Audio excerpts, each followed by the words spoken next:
제가 1절 봉독합니다. 그러므로 주 안에서 갇힌 내가 너희를 구원하노니 너희가 부르심을 받은 일에 합당하게 행하여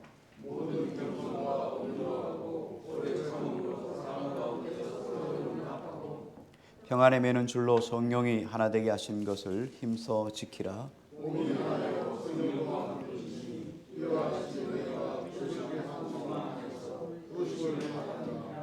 주도 한 분이시요 믿음도 하나요 세례도 하나요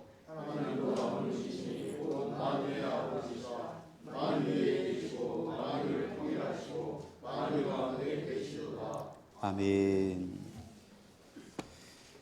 오늘 에베소 4장 1절부터 6절 말씀 교회의 하나됨이란 제목을 가지고 우리 함께 은혜를 받고자 합니다. 우리 지난 4월달 3월달까지 계속 마가복음을 강해해서 마가복음 마무리를 했습니다. 그리고 종료주일이 있었고 그리고 부활주일 있었고 3주가 4월달에 남았어요. 그래서 4월달 3주는 교회론에 가서 교회론에 대해서 조금 말씀을 나누고 5월달부터는 목회 서신인 바울 서신 중에서 목회 서신인 디모데서 전후서 디모데서를 강의를 하려고 합니다.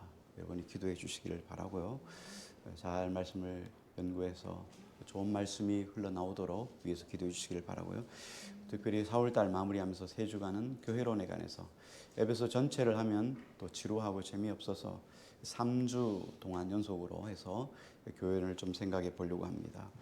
우리가 이 시대를 정의하는 트렌드, 이 시대의 상황, 이 시대의 어떤 정체성, 이렇게 하면 여러 가지를 들 수 있을 거예요. 근데 그 많은 것들 중에서 우리가 이 시대를 대표하는 생각들, 사상들, 가치관들 생각해 보면 그 중에 하나가 개인주의를 들 수 있을 거예요.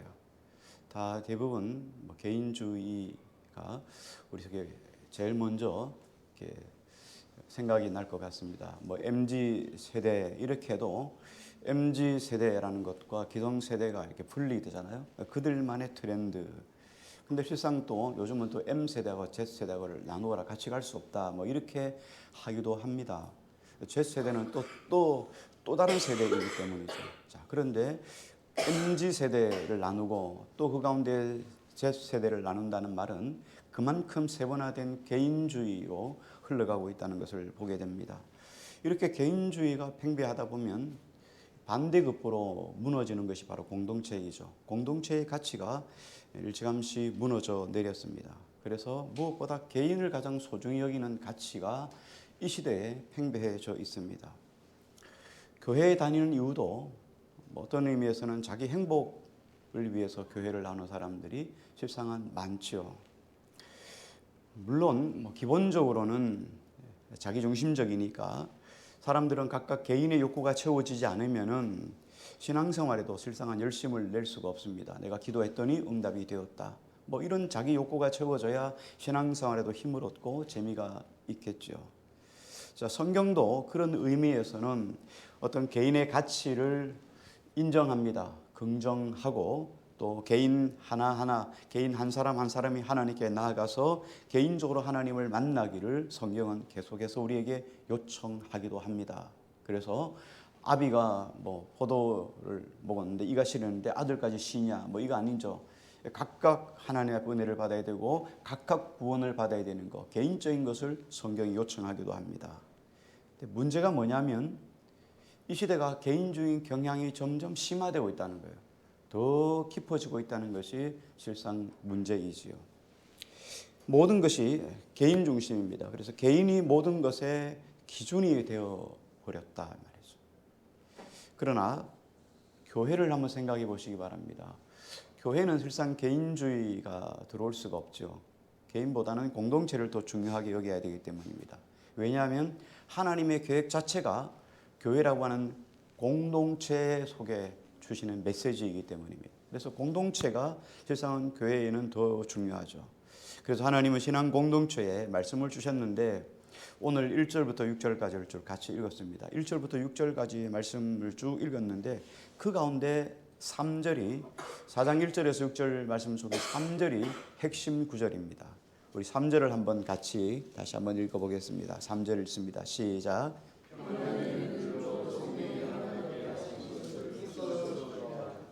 네, 평안에 매는 줄로 성령이 하나 되게 하신 것을 힘써 지키라. 나머지 구절은 하나 되게 하신 것을 힘써 지키라 하는 3절의 명령을 위해서 존재하는 구절들이에요. 3절을 위해서 1절, 2절, 4절, 5절, 6절 계속 연결되어 있죠. 그래서 1절, 2절은 하나됨을 지키기 위한 방법론에 관한 이야기를 말씀을 하고 있어요. 그리고 3절은 성령의 하나됨을 힘써 지키라 이렇게 설명을 하고요. 4절, 5절, 6절은 하나됨을 지키지 않으면 안 되는 이유에 관해서 쭉 설명을 하고 있어요. 교회가 하나됨을 지키는 것이 매우 중요하다 이걸 강조하고 있습니다. 그래서 이 명령에서 중요한 것 두 가지를 좀 생각해 보려고 합니다. 첫 번째 하나는 뭐냐면 성령의 하나됨을 힘써 지키지 않으면 안 되는 이론적인 해석이에요. 이론적인 기준이 있어야 되지 않겠어요? 왜 성령이 하나됨을 힘써 지키라고 하신 이론적인 이유가 뭘까 하는 것이고, 또 한 가지는 반드시 지켜야 될 실제적인 적용 해석이에요. 우리가 그냥 하나되게 힘써 지켜야 됩니다 이렇게 하면 그냥 하나됨을 힘써 지키지 우리가 하나됨을 해칠 이유가 무엇이 있겠어요? 그런데 실제적인 해석이 나오면 실제적인 해석을 통해서 우리가 과연 우리 삶 속에서 어떻게 하나됨을 힘써 지켜야 될 것인가를 적용해야 하는 거예요. 이게 없으면 우리가 이렇게 생각하는 거죠. 여러분 바르게 살아야 됩니다. 그리고 집으로 돌아가요. 바르게 사는 게 뭔지를 몰라요. 듣기는 수십 년 들어도 바르게 살아야 된다는 확고한 말씀이 없으면 우리가 이렇게 되는 거죠. 세상 사람들은 그렇게 살아가는 거예요. 바르게 살자. 그러나 우리는 바르게 산다는 것이 무엇인지를 분명하게 알고 있습니다. 바르게 산다는 것은 하나님과 바른 관계를 가지는 것 아닌 건 전부 다 바르지 않는 것들이에요. 자, 이와 같이 오늘 말씀 속에서 하나는 지켜야 될 성령의 하나됨을 힘써 지켜야 될 이론적인 해석이고, 또 하나는 실제적인 적용적인 해석에 대해서 설명을 해주고 있습니다. 그 이론적인 해석에 관한 부분들을 설명해 주는 부분이 에베소 1장 말씀입니다. 우리 1장으로 조금 넘어가 볼게요. 1장으로 넘어가서 1장 22절부터 23절 2절 말씀을 한번 같이 읽어보겠습니다. 에베소서 1장 22절 23절입니다. 같이 읽을게요. 시작.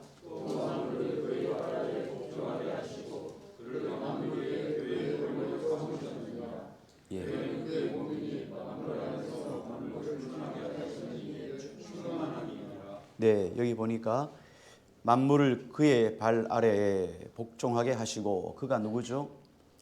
그렇죠. 예수 그리스도. 그를 만물 위에 교회의 머리로 삼으셨느니라. 그가 예수 그리스도. 교회는 그의 몸이니 그가 예수 그리스도. 만물 안에서 만물을 충만케 하시는 이의 충만함이라. 그래서 교회는 예수 그리스도의 몸. 이게 바로 교회가 하나됨을 힘써 지켜야 될 이유입니다. 교회된 우리 한 사람 한 사람, 우리는 교회라고 부르기도 하죠. 우리 한 사람 한 사람의 머리 되신 분이 누굽니까? 바로 예수 그리스도시에요.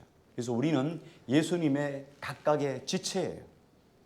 예수님이 머리이고 우리는 각각의 지체입니다. 그래서 교회는 머리 대신 예수 그리스도에 의해서 움직여가는 유기체라는 말이에요. 유기체라는 말은 몸에 있어서 반드시 필요한 필연적인 관계를 가지고 있는 조직체라고 이야기를 합니다. 이게 필연체이죠. 우리가 몸을 움직이기 위해서, 몸이 살기 위해서는 여러분 참 중요한 요소들이 상당히 많잖아요. 우리 안에 지체가 보이는 지체, 손, 발, 머리, 귀, 코, 입, 눈 여러 가지 있지만 보이지 않는 지체도 얼마나 많은지 몰라요. 몸의 안에 그렇죠. 여러 가지 지체가 있어서 음식을 먹고 소화를 시키고 그것들 모든 각 지체에게 이렇게 영양소를 공급해가는 몸 안에 있는 여러 가지 지체들이 우리 안에 있습니다. 그런 지체들로 하나가 되어서 필연적인 몸을 이루어가는 걸 가지고 우리 유기체라고 이야기를 합니다.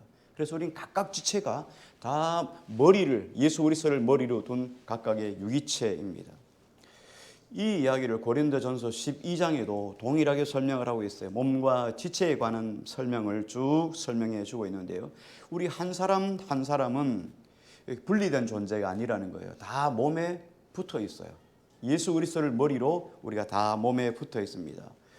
우리가 예수 그리스도를 주님으로 고백하고 주님이 내 삶의 구세주입니다 하고 주님을 나의 주로 영접하는 그 순간 우리는 뭐가 되냐? 예수 그리스도의 몸의 지체가 되는 거예요. 이거는 신앙과는 관계없어요. 이거는 신앙의 많고 적과는 관계없어요. 예수 그리스도를 구주로 모시고 그리고 주님을 나의 주님으로 영접하면 누구나 다 예외 없이 지체가 되는 거예요. 그러면 정말로 우리가 몸이 하나일까? 진짜 우리가 진짜로 하나일까 하는 의문을 가져봅니다. 성경은 분명히 우리가 그리스도와 함께 세례를 받는 그 순간 우리가 형제 자매가 된다, 한 지체가 된다, 한 가족이 된다, 예수님의 몸된 지체가 된다, 이렇게 성경은 계속해서 우리에게 설명해 주고 있잖아요. 또 우리가 그렇게 믿고 있고 우리가 그렇게 행동한다고 여기까지 우리가 살아왔습니다. 자, 그런데 4장 1절에 보면 이렇게 설명을 하고 있습니다. 4장 1절을 다시 한번 읽을게요. 오늘 본문 4장 1절입니다. 같이요. 시작.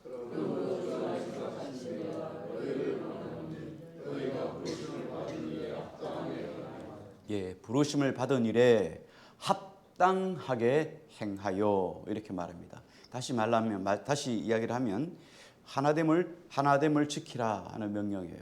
하나됨을 지키라, 합당하게 행하여.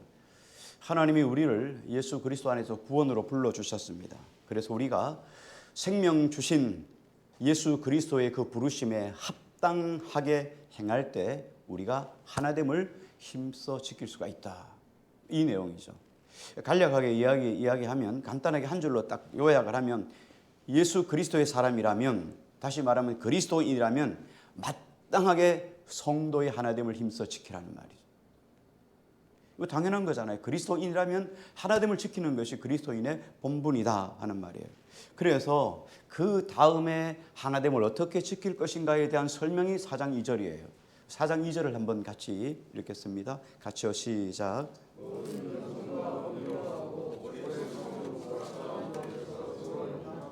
예, 겸손, 그리고 온유함, 오래 참음, 사랑, 용납, 그렇죠?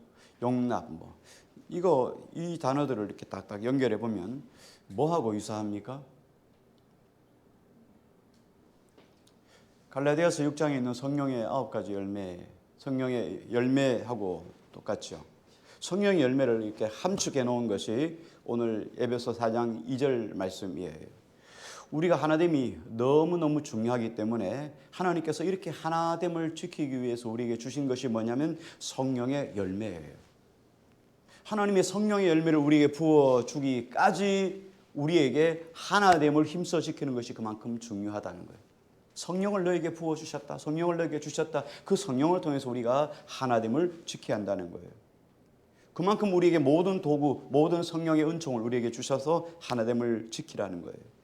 그러면 왜 성령의 하나됨이 그렇게 중요하기에 이렇게 하나님이 성령을 주셔서 성령의 열매를 통해서 이렇게 하나 된다는 것을 왜 이렇게 강조하고 있을까 하는 거예요. 하나됨이 무엇이기에 이렇게 하나됨을 강조하고 있을까? 1절, 2절에 결론이 4장 3절이라고 이야기했습니다. 4장 3절은 1절, 2절의 결론에 해당되는 줄이죠. 평안의 매는 줄로 성령이 하나 되게 하신 것을 힘써 지키라. 여기 성령이 하나 되게 하신 것을 힘써 지키라 하는 말은 내가 가지고 있는 의지, 너가 가지고 있는 어떤 생각, 너가 가지고 있는 힘, 이걸 다 합쳐가지고 힘써 지키라는 말이에요. 우리 하나님을 사랑할 때 두 가지 이야기를 말씀하시죠. 두 가지 말씀하실 때 예수님이 하신 거, 그렇죠? 온 율법, 다 이걸 함축해서 두 가지를 설명했죠. 첫째는 하나님 사랑이고 둘째는 내 이웃을 내 몸같이 사랑하라 하신 것이죠. 그 첫째는 이것이니 하시면서 뭐라고 이야기했습니까? 마음을 다하고 뜻을 다하고 그 다음에 생명을 다하고, 그렇죠? 뜻, 마음, 생명, 그 다음에 힘을 다하고. 이게 온 전인격이에요. 온 전인격을 통해서 하나님 사랑하라는 거예요. 그냥 하나님 앞에 마음만 가 있는 것이 아니라, 마음만 아니라 이게 뭐예요? 의지가 들어가야 되는 거예요. 힘, 생명까지 거는 거죠. 그러니까 하나님 사랑하는 것이 그냥 사랑하는 게 아니에요. 그죠? 보편적인 사랑이 아니라는 거예요. 이게 하나님이 우리에게 말씀하신 것인데 여기도 동일하게 말씀하고 있어요. 힘써 지키라. 내 의지를 다해서 힘을 다해서 하나됨을 힘써 지키라 이야기를 했어요. 근데 여기 힘써 지키라는 뜻은 보면 성경에 보면 군사용어로 쓰여져 있어요. 성경에 군사용어로 쓰여진 단어들이 상당히 많습니다. 뭐 하나님의 전신갑주를 입으라. 전신갑주는 실상은 일반 용어가 아닙니다. 군사 용어죠. 그 당시에 로마가 세계를 제패하고 있었기 때문에 로마가 주둔하는 모든 군대가 각각 정복한 나라들이 있었습니다. 그 당시에 이스라엘 백성들도 그걸 다 보고 있었죠. 이스라엘 백성들의 입장에 봤을 때는 하나님의 전신갑주, 로마 병사들을 보니까 옷을 이렇게 통짜 옷 이외에다가 뭐 구원의 투구, 여러분 뭐 의의 흉배, 진리의 띠, 평안의 복음에 매는 신발, 뭐 그다음에 믿음의 방패, 그죠? 뭐 성령의 검, 뭐 이런 것들을 다 차고 있더라는 거예요. 그게 완벽하게 갖춰준 것을 가지고 전신갑주라고 이야기를 했거든요. 그러니까 이런 것들은 다 군사 용어예요. 뭐 전투, 씨름, 뭐 달리기 이런 것들은 다 그 당시에 전투적인 용어인데 이 다 군사 용어거든요. 여기에 보면 힘써 행하라 하는 말도 군사 용어예요. 이 말은 언제 쓰냐면 어떤 지역을 사수하고 있을 때 그 지역을 생명을 다해서 그 지역을 지키라 이렇게 말할 때 힘써 지키라라는 말을 썼어요. 뿐만 아니라 포로나 죄수 뭐 이런 사람들을 지킬 때 그 사람들을 지키라 할 때 힘써 지키라라는 말을 썼어요. 만약에 지키지 못하면 어떻게 되냐면 그 죄수 혹은 그 포로 한 사람 그 사람의 생명을 대신해서 그 사람을 지키는 사람의 생명을 내놓아야 돼요. 이게 여러분 잘 아시는 것처럼 사도행전 16장에 있는 말씀하고 똑같죠. 사도행전 16장에 보면 그 바울과 실라가 빌립보 지역에 가서 복음을 증거하죠. 거기에 두아디라 그 사주장사를 만나죠. 그래서 그 성에서 그죠.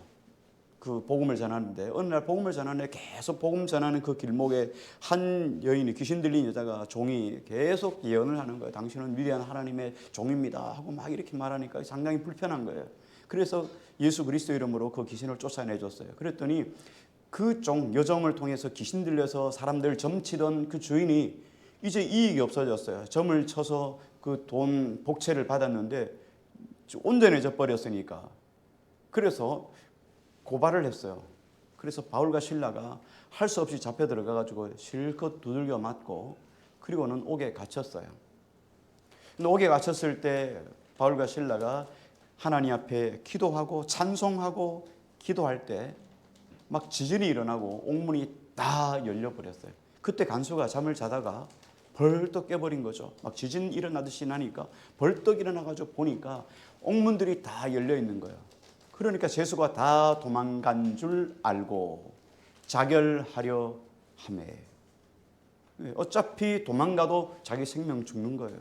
그러니까 죄수가 다 도망간 줄 알고 자결하려고 하죠. 그때 바울이 자결하지 말라. 우리가 다 여기 있다. 이게 바로 그거예요. 힘써 지키란 말이 생명은 생명으로 대체한다는 말이에요. 그러므로 생명을 대체하듯이 지키라. 이렇게 이야기할 때 힘써 지키라는 단어를 썼어요. 그러니까 얼마나 절박해요. 생명을 다하듯이 하나됨을 지키라. 우리가 그냥 교회는 성령의 하나됨을 힘써 지키라. 그냥 지키라는 의미가 아니고 생명을 내걸고 힘써 지키란 말이에요. 그만큼 중요하다는 거예요. 믿습니까? 근데 우리가 이렇게 생각하지 않잖아요. 어디 뭐 목숨 주님 앞에 하나님 앞에 생명을 다하여 하나님 사랑하라. 뭐 이건 있을 수 있다고 생각하죠. 이건 하나님의 명령이라 생각하는데 생명을 내놓고 하나됨을 힘써 지켜라. 이거 쉽지 않은 문제예요.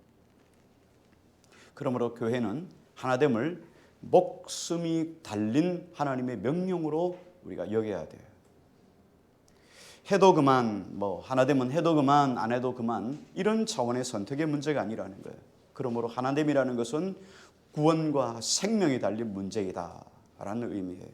자, 그러면 먼저 첫 번째로 하나됨을 힘써 지키기 위해서 우리가 힘써 지켜야 될 이론적인 이유가 무엇이냐, 왜 우리가 힘써 지켜야 될 것인가에 대해서 조금 생각해 봅니다. 오늘날 교회의 가장 큰 문제가 뭐냐면 성도가 내 옆에 앉아 있는 다른 성도들에게 관심이 없다는 거예요. 대부분의 교회가 뭐 그래 가는 거죠. 교회에서 철저하게 개인적으로 존재할 수 있다는 사실이죠. 이게 현재 교회예요. 교회 안에서 하나됨을 서로 만들어내는 그런 공감이 실상 많이 사라진 시대에 우리가 살고 있습니다.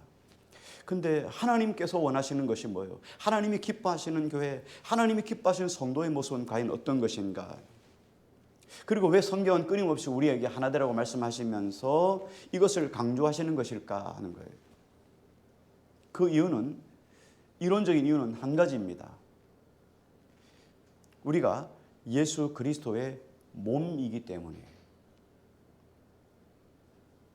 몸이기 때문이에요. 우리가 실제적으로 어떤 것을 만지고 이렇게 체험하고 보고 만지고 맛보고 이런 걸 통해서 우리가 체감하지만 믿음은 그렇지 않잖아요.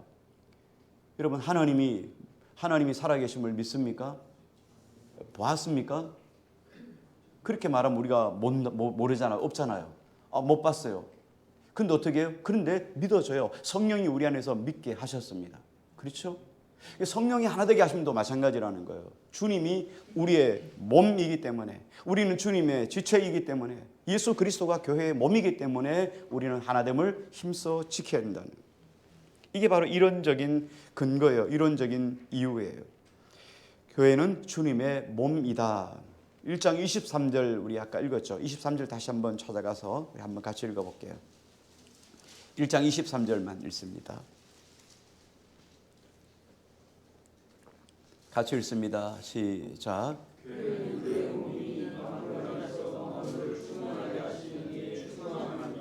예, 교회는 누구의 몸이죠? 예수 그리스도의 몸이라는 거예요.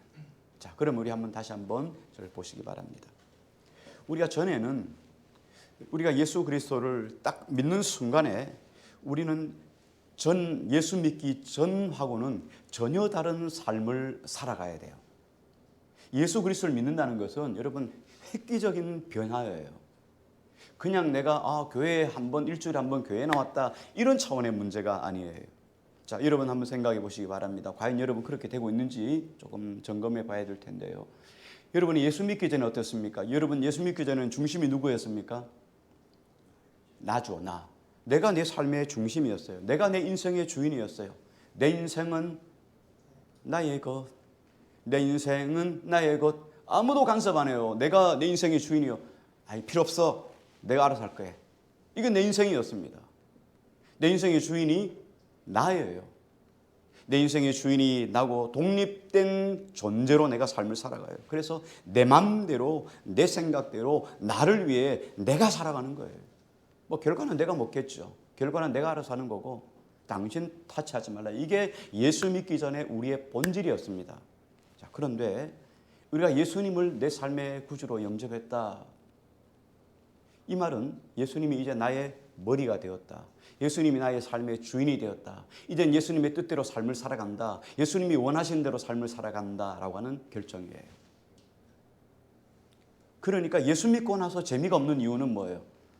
예수 믿고 나서 주님이 내 삶의 주인이 되는데 내가 내 삶의 주인이 되니까 이 두 세계가 서로 싸우니까 재미가 없는 거예요. 여러분 내 뜻대로 하고 싶은데 여러분 직장에 가서 상사가 막 그렇게 하면 안 돼 이렇게 말하면 재미없잖아요. 사장님이 그렇게 하면 안 돼 이렇게 하면 재미없잖아요. 위에 있는 사람이 재미없어 이러면 안 되잖아요. 반찬을 여러분 막 부추부가 만드는데 내가 가져온 레시피가 있어요. 레시피를 만드는데 옆에서 야 그렇게 하면 안 돼. 그다 고추장 너 풀어 이러면 네 멋대로 해 이렇게 해버리잖아요. 재미없잖아요. 내가 아름다운 작품을 만들어서 내 것으로 만들어서 맛있어 맛있다 이럴 때 여러분 기분이 좋은 것처럼 말이죠. 그런데 예수님이 오셔가지고 그래 하면 안 된다. 그렇게 하면 안 돼. 이렇게 내 뜻대로 해야 돼. 이렇게 말하면 재미없죠. 인생에 재미가 없어요. 그런데 예수님을 전폭적으로 의지하고 주님이 내 삶을 인도해 가시기 시작하면 그때부터 재미가 있기 시작해요. 왜? 내가 생각했던 대로 잘 되지 않던 인생의 삶이 주님이 내 삶을 이끌어 가시니까 내 삶 속에 평안이 임하고 기쁨이 임하고 그 속에 하나님의 복과 행복도 임하게 되니까 내 삶이 바뀌어지는 걸 느끼게 되는 거예요. 그래서 예수 그리스도를 전후로 우리 인생의 삶은 비포 애프터 바뀌는 거예요. 그래서 예수 그리스도가 내 삶 속에 내 머리가 되는 거죠. 그리고 우리는 그리스도의 지체가 되는 거예요. 이렇게 삶이 완전히 바뀌어졌습니다. 그러므로 성도는 독립된 개체가 아니라 이제 서로 우리 모두가 예수 그리스도 안에서 각각의 예수 그리스도를 주인으로 모시고 살아가는 각각의 지체가 되는 거예요. 어떤 사람은 손, 어떤 사람은 발, 어떤 사람은 코, 어떤 사람은 눈, 어떤 사람은 입, 어떤 사람은 보이지 않는 어떤 장기들이 각각 되어져 가는 거죠. 그래서 몸을 이루는 지체가 서로 의존하면서 한 몸을 이루어가는 거예요. 이게 교회입니다. 이게 구원받았다는 겁니다. 이게 믿는다는 겁니다. 그러니까 처음 교회를 예수님을 영접하고 나오면 이런 갈등이 계속됩니다. 그렇잖아요. 지금까지 내 뜻대로 내 생각대로 내 인생은 나의 것 하면서 멋지게 부푼 꿈을 가지고 살아왔던 인생이 예수님께 내 인생의 모든 권한을 다 몽땅 넘겨주려고 하니까 여러분 그게 가능합니까? 여러분 어느 누군가에게 여러분 집 문서, 땅 문서 다 넘겨준다는 게 여러분 쉬운 문제입니까?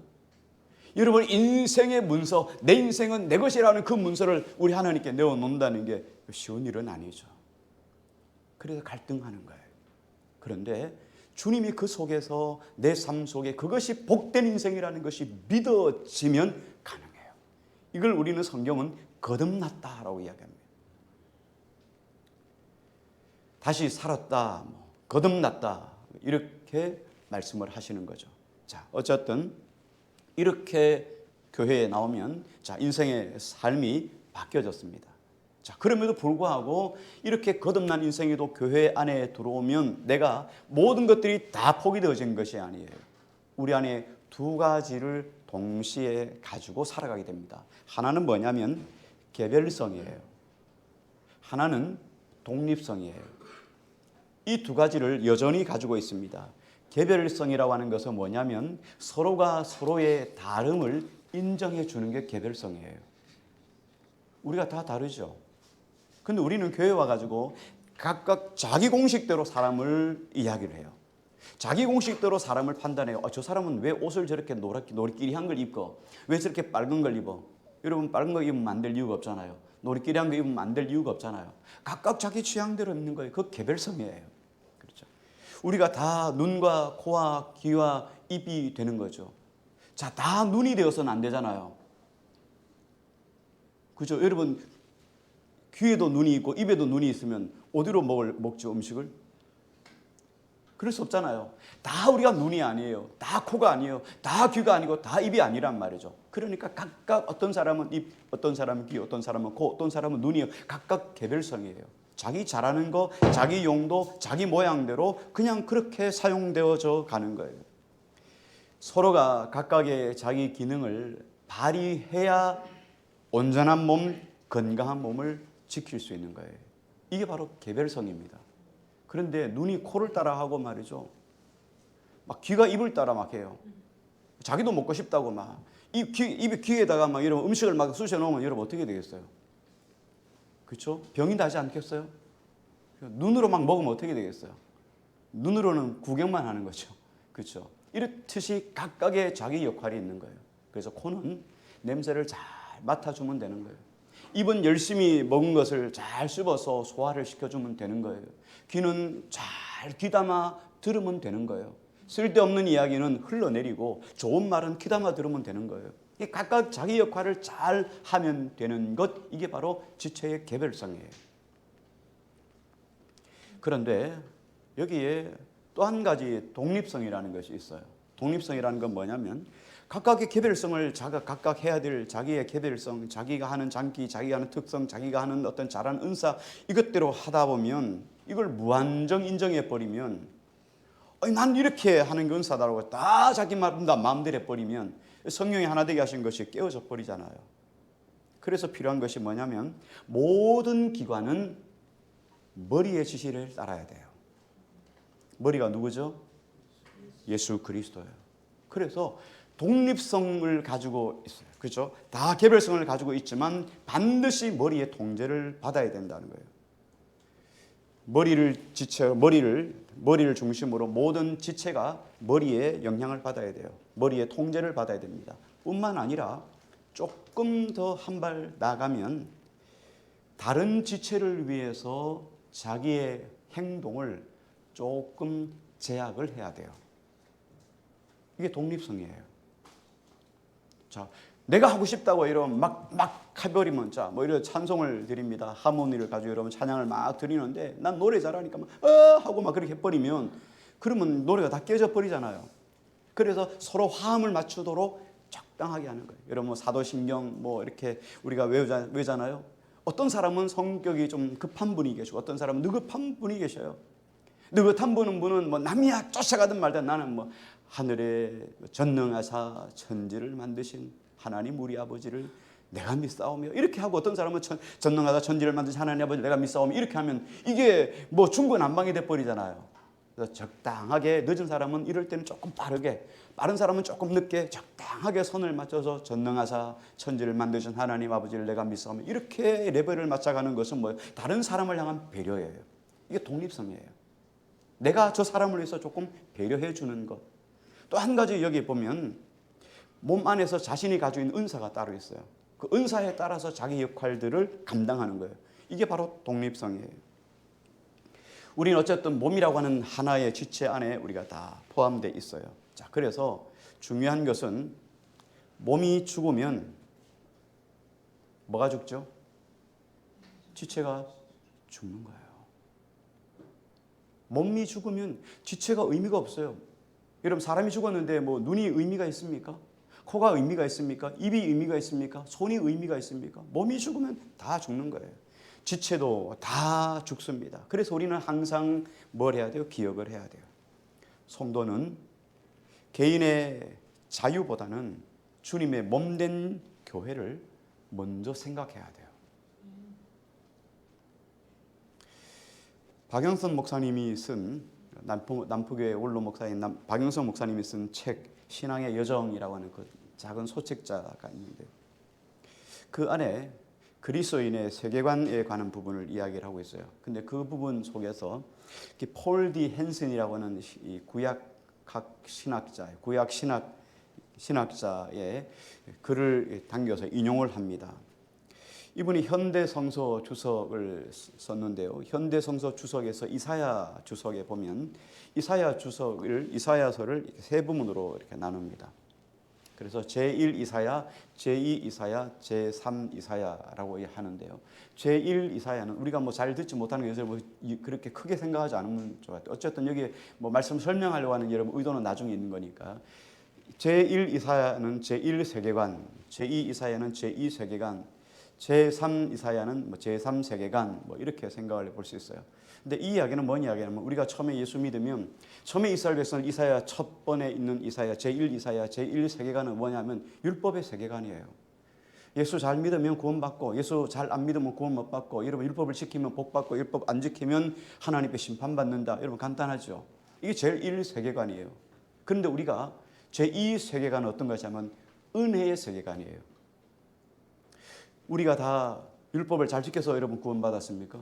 그리고 지금 율법 잘 지켜서 여러분 이 자리에 와 있습니까? 아니죠. 하나님의 은혜예요. 은혜. 내가 얼마나 죄인 된 것을 여러분 하나님을 믿어가면 믿어갈수록 더 느끼잖아요. 아, 내 뜻대로 안 되고 내 생각이 얼마나 악한 것, 내가 정말 하나님께 얼마나 죄인인지. 바울 같은 경우는 하나님을 더 가까이서 그렇게 만났음에도 불구하고 내가 죄인 중에 괴수다. 난 죄인 중에 우두머리라. 하나님 마음을 아프게 한 만삭되지 못한 자다. 이렇게 고백을 하잖아요. 이게 제2 세계관이에요. 그래서 우리는 하나님의 은혜로 구원받았고 하나님의 은혜로 살고 있습니다.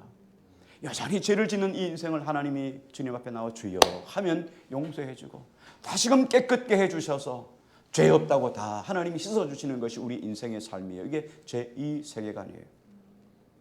그러면 제2 세계관 안에서 살고 있으면 제3 세계관에는 의문이 생겨요. 그런데 왜 하나님이 우리에게 왜 하나님께서 이렇게 살라 저렇게 살라 명령하시는 것일까? 은혜로 살아가는데. 그러면 제3세계관으로 살아가면 율법은 이제 없는 것인가? 은혜로 살아가는 율법이 필요 없잖아요. 그 이야기를 이 박인서 목사님 책에서 인용을 폴 디 존슨의 말씀, 폴 디 헨슨의 우리 그 학자의 이야기를 이렇게 당겨서 이야기를 해요. 그래서 제3세계관은 오늘 말씀처럼 우리가 지체의 하나됨을 힘써지게 하던 이유인 것처럼 두 가지를 이야기하고 있습니다. 하나는 자유이에요. 자유라는 말은 여기서 아까 이야기했던 개별성이에요. 각각의 은사를 받은 대로 자기 뜻 안에서 그냥 자기 뜻 안에서 최선을 다하면 되는 거예요. 이게 개별성, 이걸 자유라는 것으로 이렇게 보면 돼요. 또 한 가지는 어떻게 독립성이라고 그랬죠.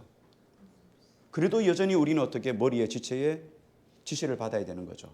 그래서 이걸 가지고 책임이라고 생각해 보면 돼요. 자유와 책임이 동시에 있다는 거예요. 자, 우리가 은혜를 받았습니다. 자, 그래서 막 은혜를 받았으니까 다 모든 것이 하나님 은혜로 구원받으니까 이제 막 죄를 막 지어도 됩니까? 로마서의 이야기가 그 말씀이잖아요. 그러면 우리가 죄를 질 수 있느냐? 그럴 수 없느니라 이렇게 이야기했잖아요. 은혜 받은 우리가 그 다음에 해야 될 게 뭐죠? 책임 따르는 거예요. 구원의 책임이 따르는 거예요. 그렇죠? 자유하지만 그 자유를 죄를 짓는 것을 위해서 사용하지 않는다는 거잖아요. 우리가 독립성이 있고 개별성도 있어요. 그런데 우리가 마음대로 행한다고 해서 당연히 개별성이 있기 때문에 독립성까지 인정해 주는 건 아니라는 거예요. 하나님이 교회의 머리 대신 예수 그리스도 안에 있다는 거예요. 자, 그래서 은혜는 반드시 은혜를 받은 사람은 그 다음에 책임으로 우리를 이끌어가요. 성령 하나님이 책임으로 이끌어가요. 너 어떤 죄를 지어도 다 용서받아요. 다 용서받습니다. 믿습니까? 자, 그런데 책임이 따른단 말이에요. 주님은 끊임없이 책임을 이야기해요. 그래요. 처음 예수 믿는 사람은 또 죄짓고 또 죄짓고 죄짓고 그래도 다 용서받아요. 다 용서받아요. 그런데 성인이 되었어요. 어린아이가 아니고 성인이 되었으면 이 자기 일에 책임을 져야 한다는 거예요. 왜? 막 행하고도 여러분 뭐 용서받으면 안 되잖아요. 음주운전하면 여러분 용서받으면 안 되잖아요. 그 일에 책임이 따른단 말이에요. 거기에 사람을 다치게 할 수도 있고 죽게 할 수도 있어요. 거기에 대한 책임이 따르는 거죠. 그래서 책임을 져야 되는데 책임을 지려면 어떻게 해야 됩니까? 선택을 해야 돼요. 음주운전 할 것인가 말 것인가. 내가 성령의 하나됨을 힘써 지키는 쪽으로 가야 될 것인가 아니면 내 생각대로 가야 될 것인가 선택해야 돼요. 선택하기 위해서는 뭐가 필요하죠? 자유가 필요한 거예요. 그래서 선택하기 위해서 자유가 필요하잖아요. 자유 없이 어떻게 선택할 수 있어요? 네 마음대로야. 선택해. 자유가 있어요. 우리는 다 자유가 있습니다. 예수 그리스도 앞에 자유가 있어요. 근데 그 자유로 선택하는 일에 책임은 우리에 따르는 거죠. 근데 그 책임을 어떻게 해요? 그 책임의 결과를 통해서 교회가 하나 될 수가 있고 교회가 무너질 수 있다는 거예요. 그래서 우리는 내 스스로 개별성이 있지만 내 마음대로 내 생각대로 할 수 있는 은사가 있지만 그럼에도 불구하고 눈과 코와 입이 다 다르듯이 내 뜻대로 할 수 있지만 우리는 교회의 머리 대신 예수 그리스도 앞에 우리 스스로가 내 자유를 주님께 드리는 거예요. 이게 자유와 책임에 관한 문제입니다. 레위기에서 보면 레위기에 이런 말씀이 있습니다. 이스라엘 백성들은 희년이 되면은 희년이 되기 전까지 예를 들어서 돈을 일이 났든지 병이 났든지 그래서 돈을 쓰는 바람에 땅을 파는 경우 있잖아요. 각각의 기업인데 땅을 파는 수가 있어요. 그 땅을 팔아도 안 되면은 그다음에 자기 인생을 팝니다. 종으로 남의 집에 들어가는 거죠. 그래서 그 돈으로 어떤 필요한 것들 급하게 필요한 것들을 사용하고 자기는 종이 되는 거예요. 그래서 그 집에 들어가서 열심히 일을 해요. 그런데 어떻게 일을 하든지 간에 일을 한 만큼 하고 희년이 되면 다시 다 자유되는 거예요. 희년이 되면 나팔을 불고 다 자유해지잖아요. 원점으로 돌아가잖아요. 그런데 이 사람이 집으로 돌아가니까 특별한 거 없습니다. 그래서 내가 집으로 안 돌아가겠습니다. 나는 주인의 은혜에 감동하고 그 은혜를 따라 내가 살겠습니다. 라고 해서 문 기둥에다가 문 인방에다가 귀를 대고 귀를 뚫어요. 그래서 주인이 귀를 뚫어요. 그래서 거기다 귀를 뚫고 귀를 막히지 않기 위해서 어떻게 합니까? 고리를 거는 거죠. 그게 귀고리예요. 여러분 누구의 종입니까? 그게 누구의 종이 된다는 말이에요. 뚫린 귀가. 우리가 주님 앞에 귀를 뚫는 것과 똑같은 거예요. 주님 나는 자유해졌잖아요. 나팔절을 통해서 이제 희년을 통해서 자유해졌어요. 자유했는데 내 스스로 뭐가 됐어요? 주님의 종이 됐다는 거예요. 이게 우리에게 주신 자유와 책임의 문제예요. 이게 율법과 은혜의 문제예요. 자, 그러면 다시 원점으로 돌아가서 자, 똑같아요. 여기 보면은 우리가 지체됨을 먼저 생각하라는 거예요.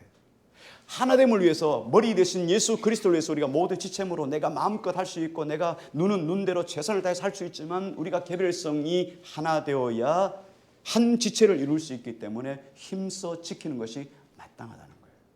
이게 교회 하나됨을 지켜야 될 이론적인 근거예요. 이 일에 대해서 조금 한 부분에 대해서 좀 실제적인 적용을 조금 해봅니다. 이렇게 교회가 하나 돼야 되는데 교회가 하나됨을 지킨다는 게 정말 쉬운 일은 아니에요. 정말 쉬운 일은 아닙니다. 여기 한 예를 듭니다. 그리스도의 머리 대신 한 몸의 지체를 배려해 줘야 돼요. 사랑해 줘야 하나 될 수 있잖아요. 근데 배려하고 하나 된다는 게 그리 쉬운 건 아니란 말이에요. 자, 예를 들어서 어떤 일이 이야기냐면 우리가 공동의 목적을 가지고 함께 나아간다. 하나됨을 힘써 지킨다. 함께하는 교회가 하나다. 이게 정말 쉬운 일이 아니에요. 아무리 작은 공동체라도 여러분 집안 식구끼리도 어떨 때 싸움도 나잖아요. 부부가 그렇게 사랑해도 서로 뜻이 안 맞아 싸움을 하잖아요. 젊어서는 마구잡이로 싸우지만 나이 먹으면 노련하게 싸우잖아요. 그렇죠? 자존심을 노련하게 세우잖아요. 그렇죠? 죄송합니다. 안 싸우는데 저만 싸우는 것처럼 노련하게 싸우잖아요. 자, 이런 것처럼 이러면 안 싸우는 가정이 어디 있겠어요? 다 이런 마찬가지인데 교회 안에도 마찬가지예요. 교회 안에도 다 내 마음에 드는 사람이 어디 있겠어요? 교회에 들어왔더니 야, 다 천사더라. 와, 내가 어떤 일을 잘못하고 실수해도 다 감싸줄 천사더라. 그런 교회에 있다면 여러분 정말 대박이죠. 정말 좋은 교회죠. 여러분 생각해 보세요. 만약에 여러분에게 손해를 끼치는 사람, 여러분을 해코지 하는 사람, 여러분을 튕기는 사람, 이런 사람이 교회 안에 있다면 여러분 그거 어떻게 해야 될까요? 여러분이 잘못한 사람이 있다면 여러분 어떻게 해야 될까요? 그런 사람들과 어떻게 신앙생활을 함께 같이 할 수 있을까? 하나 되어서 성령의 하나 되게 하심을 힘써 지키라, 목숨을 꼭 지키라는데 그 과연 지킬 수 있을까 하는 거예요. 이럴 때 우리가 고민에 빠지게 되죠. 여러분 생각해 보세요. 어떤 사람이 나에게 잘못을 했어요. 근데 그 사람이 잘못한 것에 대해서 아이고 미안해요. 제가 뭐 성질이 급한 거 아시잖아요. 그래서 성질이 급해서 그래요. 미안해요. 혹은 뭐 그렇게 말 못해도 나 막 먹은 마음은 없어요. 뭐 뒤끝 없어요. 죄송해요. 이렇게 하면 다 넘어가잖아요. 그런데 그런 말도 안 하고 말이죠. 여전히 아나무인이고 여전히 지멋대로고 그런 사람은 어떻게 할 거예요? 그래도 여전히 받아줘야 되죠. 집에 가서 대답하세요. 화장실에 가서 혼자서 여러분 대답하세요.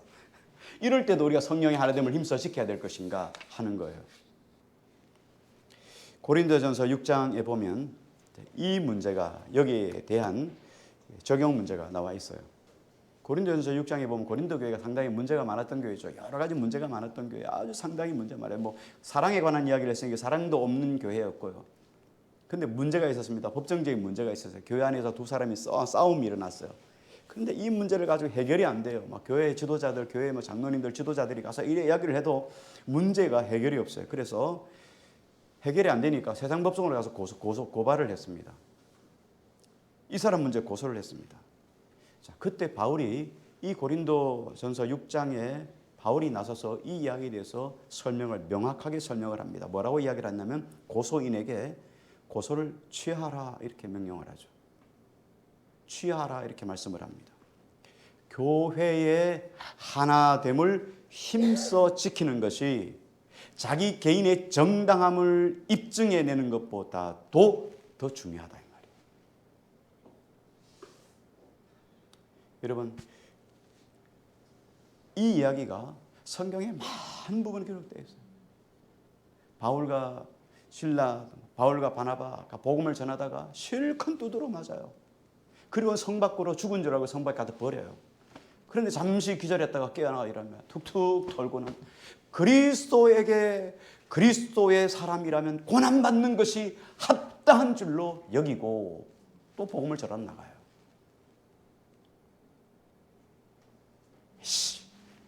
고난받았으니까 이거 안 해 이제 때려쳐 이제 안 해요. 이게 예수 안 믿어. 이게 아니란 말이에요. 생명 주신 예수 그리스도 하나님은 여전히 살아계셔요.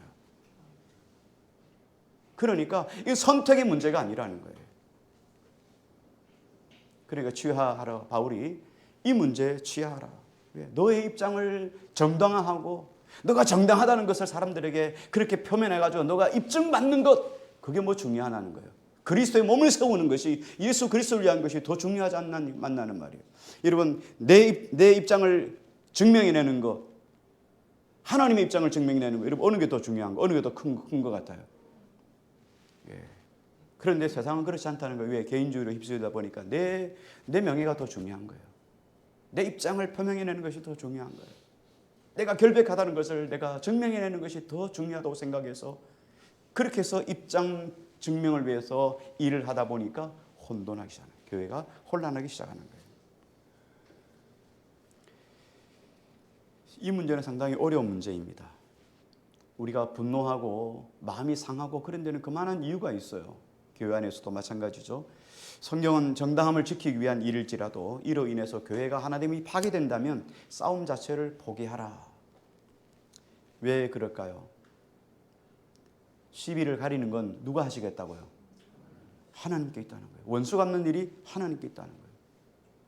이게 원수 갚는 일은 아니지만 이 일에 대해서 하나님이 깨닫게 하고 알게 하시는 것 주님이 하신다는 거예요. 그러니까 이 세대 속에서 많은 사람들이 자신의 정당함을 입증하는 것을 더 치우치다 보니까 주님이 그 안에서 개입해서 내가 은혜로 사람과의 관계가 조율되고 해결되어지는 이런 은혜를 못 보는 시대에 우리가 살고 있다는 거예요. 하나님이 개입할 수 있는 은혜의 여지가 없는 시대에 살고 있어요. 그러니까 내가 먼저 해버리는 거죠.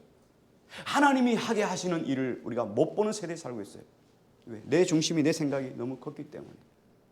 이게 지금 교회 안에 이런 일인 거예요. 한국 교회도 이런 문제를 통해서 교회가 분열되기도 합니다. 우리가 교회가 분열될 때, 교회가 우리 갈라서기도 하고 나오기도 하잖아요. 이럴 때 기준을 조금 생각해 보는 게 좋을 것 같아요. 이때 우리가 교회에 나가야 되는가 말아야 되는가, 갈라져야 되는가 말아야 될 것인가, 여러분 우리가 판단할 수 있는 기준이 있어야 하잖아요, 그죠? 그래야 여러분 다른 것도 판단할 수 있고 우리 스스로도 판단할 수 있고. 제일 중요한 게 뭐겠습니까? 하나님의 교회가 분리되어질 때 여러분 제일 중요한 게 뭐가 기준이 돼야 될까요? 뭐가 기준이 될까요? 그렇죠. 당연히 하나님의 말씀이 기준이 돼야 되죠. 그렇지 않겠습니까? 말씀이 기준이 안 되면 다 개인적인 욕심일 수 있잖아요. 하나님 말씀이 기준이 돼야 돼요. 예를 들어서 교회 교리 체제가 무너졌다. 신학이 무너졌다. 우리가 지향하는 하나님의 성경적 가치관, 성경적 체제, 성경적 교리가 무너졌다. 그러면 그것은 더 이상 교회가 아닙니다. 아무리 설교가 선포돼도 교회가 아니에요. 예를 들어서 하나님의 성품을 배우고 가거나 그리스도 예수의 사역의 유일성, 예수 그리스도 외에는 구원이 없다. 예수 그리스도 십자가 죽으심을 통해서 우리가 구원받는다. 이거 정당한 거잖아요. 이런 유일성에 대해서 잘못된 이야기를 하면 그건 교회가 아니죠. 인간은 타락된 존재입니다. 인간은 모든 게 전적인 타락이 되었습니다. 우리 인간은 의로운 것이 하나도 없습니다. 우리는 딱한 것을 생각하고 악한 것을 쏟아내고 악을 열매로 맺을 수밖에 없는 우리 인생입니다. 그래서 예수 그리스도 외에는 희망이 없습니다. 이게 교리잖아요. 근데 이걸 가르치지 않는다면 더 이상 교회라고 우리가 할 수가 없죠. 이 말씀을 조금 더 깊이 적용하면 사랑도 마찬가지입니다. 교회에 사랑이 없다. 사랑이라는 게 뭘까요? 눈물의 씨 아닙니까? 사랑 누가 말했냐 이렇게 말하는데, 사랑은 진리 안에서 나오는 거예요. 우리는 사랑할 수 없는 존재입니다. 왜? 타락된 존재이기 때문에요. 그런데 예수 그리스도가 우리 안에 들어오고 나서 진리 되신 예수님을 통해서 나오는 것이 사랑이에요. 그래서 진리 되신 예수 그리스도가 있다면 반드시 필연적으로 나오는 것이 사랑이어야 해요. 그렇지 않겠습니까? 아니 인풋이 있는데 어떻게 아웃풋이 없겠어요? 뭔가가 있는데, 뭔가를 먹었는데 배가 안 부르면 여러분 덜 먹었거나 그렇겠죠. 뭔가를 했는데 결론이 없을 수 없잖아요. 진리 되신 예수님을 내 안에 모셨다면 반드시 내 삶을 통하여 사랑이 실현될 수밖에 없는 거죠. 그 사랑이 우리 어떤 방식으로든지 흘러나오는 거예요. 사랑의 방식은 여러 방식이겠죠. 내가 원하는 방식대로가 아니라 사랑은 여러 방식으로 나올 수 있어요. 예컨대 우리가 뭐 선교사님을 도와준다. 이거 다 사랑이잖아요. 이웃을 섬긴다. 다 사랑이에요. 다른 사람을 어셉트한다. 용납한다. 용서한다. 이거 다 사랑 아니겠어요? 이거 다 사랑에 나오는 거예요. 오래 참고 이거잖아요. 그런데 진리 대신 예수 그리스도가 있는데 사랑이 없어요. 오래 참았어요. 오래 참았는데도 이런 열매, 이런 사랑이 없다는 거예요. 교회가 자란다는 흔적이 없다. 이런 사랑이 나오지 않는다. 그러면 교회가 아무리 무엇이 선포되든 간에 그 공동체는 하나님, 예수 그리스도 하나님 말씀이 없는 거죠. 참 진리라고 하는 것은 우리가 예수 그리스도를 모셨다면 반드시 증명되어야 되는 것이 사랑이라고 하는 열매입니다. 열매가 없으면 그 나무는 잘못되는 거 아니겠어요? 사과를 심었는데 사과가 열리지 않아요. 진리 대신 예수 그리스도가 우리 안에 들어왔습니다. 그럼 우리는 당연히 생명, 사랑의 열매를 맺을 수밖에 없는 거죠. 그 열매가 없다는 것은 진리가 없다는 것을 의미하는 것입니다. 그러므로 진리에 합당한 삶이 교회 안에 나타나지 않는다면 시간을 두고 지켜보기도 해야 되겠지만 계속해서 열매를 맺지 못한다면 그것은 교회가 아니므로 보따리를 싸서 나오는 게 당연한 거죠.